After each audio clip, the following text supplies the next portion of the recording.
কেঁপে উঠল দুর্গাপুর ইস্পাত নগরী বিজনের নিউটাউন এলাকা। বিস্ফোরণের আওয়াজে চমকে উঠল বাসিন্দারা। সজল দেবনাথ, তার বয়স 30 বছর, তার স্ত্রীকে নিয়ে থাকতেন ওই বাড়িতে। বুধবার বেলা 11:30 নাগাদ সজলের স্ত্রীর বাড়িতে ছিলেন না, বাড়ির বারান্দায় বসে কিছু কাজ করছিল সজল। আচমকায় বিস্ফোরণ হয়, তাতে ঝলসে যায় সজল। খবর দেওয়া হয় পুলিশকে। তড়িঘড়ি ঘটনাস্থলে আসে পুলিশ। ঘটনাস্থলে আসেন এসিপি দুর্গাপুর সুবীর রায়। তিনি জানান, বারান্দায় বসে বারুদ নিয়ে পরীক্ষা নিরীক্ষা করছিলেন ওই যুবক, তাতে আগুন লেগে বিস্ফোরণ হয়। বাকিটা তদন্ত করে দেখা হবে। বাপ্পা, যে এখানে একটা মারাত্মক শব্দ হয়েছে এবং আশেপাশে এলাকা কেঁপে উঠেছে। তো আমি আসার আগে প্রথমে বিজন আইসিকে ফোনটা করলাম যে স্যার এই ব্যাপার হয়েছে। তো বলছে যে নাকি ইনভার্টারের ব্যাটারি বাস্ট হয়েছে। তো কিন্তু যেভাবে আওয়াজ হয়েছে আপনি একটু দেখুন। তো উনি সঙ্গে সঙ্গে পদক্ষেপ নিয়েছেন। আমি এসে পৌঁছানোর আগেই উনি পৌঁছে গেছেন, ওসি দুর্গাপুরও পৌঁছেছেন। এবং এখানে এসে যেটা দেখা যাচ্ছে যে আমিও নিজে দেখলাম যে বোমার মশলা টশলা রয়েছে এবং একটি ছেলে যে ছিল এখানে সে ইনজিওর্ড হয়েছে এবং সম্ভবত বিধাননগর হসপিটালে ভর্তি হয়েছে। এইটুকুই যা শুনলাম। এই ভদ্রলোক কি করতো আগে জানেন?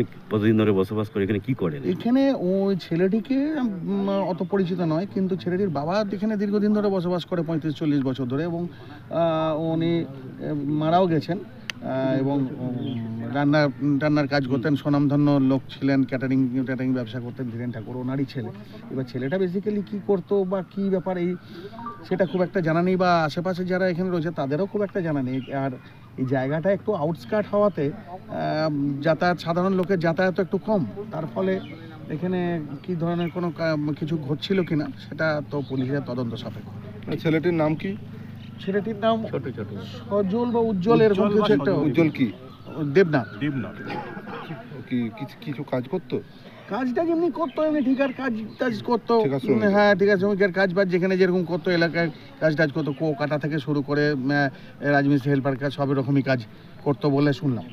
তাহলে বাড়িতে হঠাৎ করে বলছেন নাকি কি বোমের মশলা টসলা? হ্যাঁ, এবার এটাই সবচেয়ে সাসপিসিয়াস, মানে সন্দেহজনক যে এখানে কি করে এলো। কি কোনো রাজনৈতিক দলের সাথে কি যুক্ত আছে? এখন সেটা বলা না। রাজনৈতিক দলের সাথে কোনো সংস্রব কোনো দলের সাথে আছে বলে জানি না।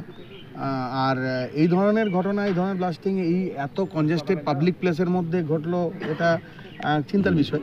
ছেলেটির কি অবস্থায় আছে এখন?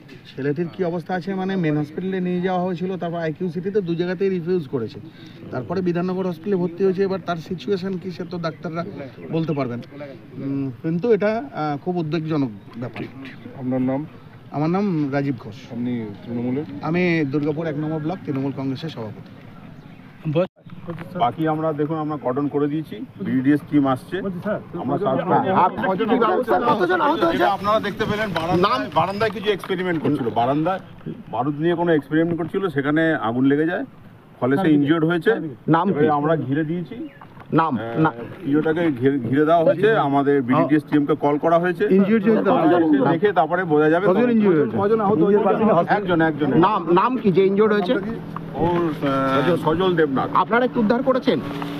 আপনারা উদ্ধার করে নিয়ে গেছেন?